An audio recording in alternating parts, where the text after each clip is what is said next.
on some of the major details of the budget. Thank you, Speaker. He kind of hit on all the highlights. I'm going to touch on just a few of the points as far as tax reform, Medicaid, K-12 funding, and a few other pieces as we go through. As the Speaker mentioned, our caucus set out to really try to dig into the tax reform side, do something meaningful, and this budget will provide a $1.2 billion tax relief for Ohioans over the next 2 years. Under substitute House Bill 64, there's an across-the-board tax cut of 6.3%. That lowers the top rate to under 5%. It also took the small business pass-through deduction from 75% temporary and made it permanent. That's something I think in the last General Assembly we felt like did a lot of good. We got a lot of positive feedback. It's relatively simple and clean, and again, got a lot of good feedback from the small business owners that was very helpful. And we think this will allow them to keep more of their hard-earned money and invest it back into their businesses so they can create more jobs for Ohio's future. A few other significant tax changes, as the Speaker mentioned, we did remove the sales tax, the increase, the expansion, the severance tax, cigarette tax, and the commercial activity tax. We did keep one piece, which was the means testing for retirement income credits. And basically, that's for retirees with incomes of over $100,000 would no longer be eligible to receive a $50 senior tax credit, a deduction of Social Security income, or the retirement income credit. But I want to make it clear, seniors with incomes below $100,000 remain unaffected. We also, throughout all this tax discussion, there was a lot of great ideas that came forward, and in order to really give it more process and thought, we came up with the idea to create an Ohio 2020 Tax Policy Study Commission to take a larger, more comprehensive look on where we go in the future as far as our possibility of other tax provisions we could look at and how it would impact Ohio.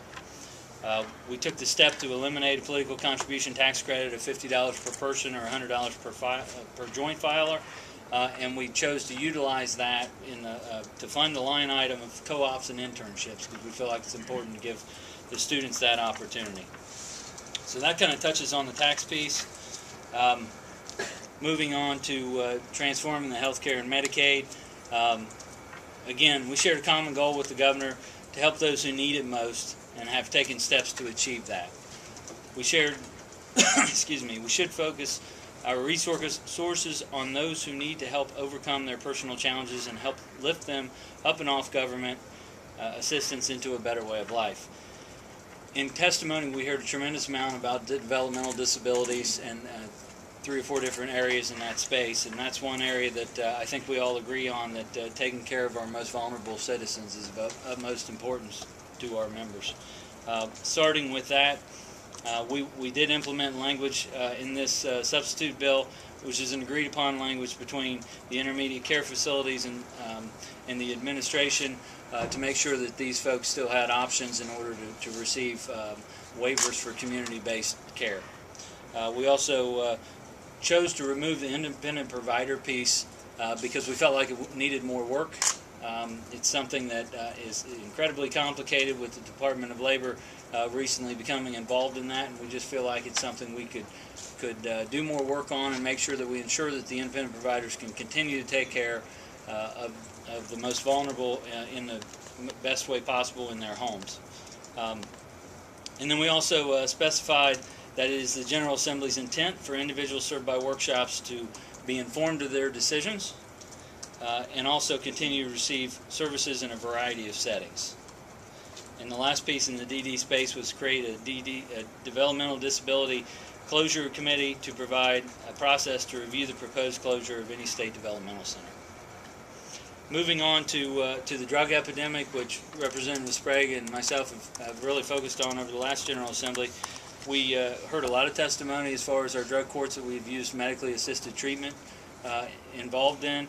We actually funded those to the extent of $4.5 million a year to add an additional 15 counties to that particular program, and we're very excited to see where that will go.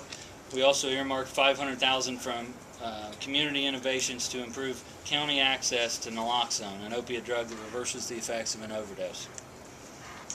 We provided $5 million per year to expand the creation of specialized drug courts. Again, another successful program. As far as one just quick piece on the caring for seniors, we dictate that Passport covers consultation and assessment services provided by an RN at the same rate as the home care waiver program. Moving on to nursing homes real quickly, there's $84 million in quality measures for nursing homes to help incentivize and ensure that we have quality care and continue to help our nursing homes and incentivize the correct care. We've talked a lot about person-centered case management, and in this executive version was a piece that tried to conceptually we really like. We like the idea of trying to target this group of 16 to 24, doing some very person-centered case management. What we've decided to do was require all counties to create a Healthier Buckeye Council, and that council will it'll promote opportunities for individuals and promote and achieve optimum health. So this is our how do we get folks in the 500,000 in the Group A population up and off the system, to really dig into what their problem is and try to help them. That's something we're going to continue to work on outside of the budget in a separate bill through this Healthier Buckeye proposal that Representative Amstuz and Representative Derrickson will head up. We're excited to see where that might go. We also did an increase in the Medicaid dental reimbursement rates for Appalachian counties. There's 17 counties, and we're trying to improve access in an underserved area in this particular one. Other significant changes I would mention with the Medicaid piece, as the speaker mentioned, this is something that we've tried to put some reforms on to create a more sustainable pathway for us going forward. And Representative Sprague and his subcommittee have worked tremendously hard on this particular area and done some great work. What we are introducing is, as the speaker mentioned, a health savings account that we would like Director McCarthy to apply for a waiver for. This is goes hand in glove with the price transparency, so people can now make better informed decisions and understand the cost differences from a visit to the ER versus a visit to urgent care, or just how much everything costs when they have certain things done. I think that's extremely important, trying to get our arms around overall healthcare costs as it is. We provide an additional $2.75 million a year for Ohio food banks. We put $500,000 a year in additional money for rape crisis centers.